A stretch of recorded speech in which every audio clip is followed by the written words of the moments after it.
One of the people the world saw burned alive by the bombing at the Gaza hospital was Shaban al-Dalou, a 19-year-old engineering student who was still attached to an IV drip recovering from a previous bombing.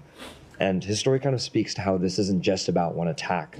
A 19-year-old having to provide for his family, repeatedly displaced, brought to hunger, bombed twice in a matter of days.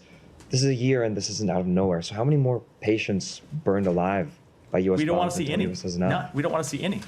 Well, I guess the U.S. has said, again and again, that no civilian loss is acceptable.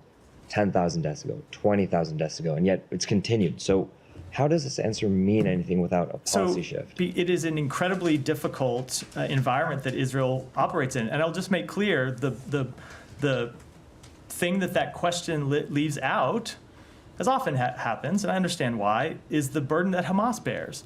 And not just the burden that Hamas bears by hiding behind humans and using humans as civilian shield, but the burden that Hamas bears in not coming back to the table to try to get to a ceasefire. So Israel needs to do more to minimize civilian harm.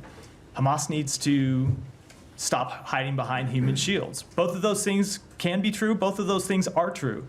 And ultimately, the horrific human toll over the past year is why we continue to push to get to a ceasefire, and why we want to see both sides agree to a ceasefire. If Hamas is an idea as much as a military force, how is continuing to kill tens of thousands of people already suffering from pre-existing apartheid going to defeat that idea? We have always made clear that you cannot defeat an idea through a military campaign. You can defeat Hamas's military wing, you can degrade Hamas's capabilities, but there has to be a political path forward for a future in Gaza without Hamas, and we've made that clear for the past year. And then just to Humera's question earlier on the U.S. asking Israel for a new channel of communication about civilian harm, how has the U.S. and Israel been discussing civilian harm incidents up to this point, and why hasn't it taken a year and at least 42,000 people killed for the U.S. to consider that its approach for relying on Israel to stop hurting civilians is just insufficient? We have long made clear that we want to see changes in their behavior. We haven't seen sufficient changes, and which is why we continue to press them. And with that, we're going to wrap for today. Thanks, everyone.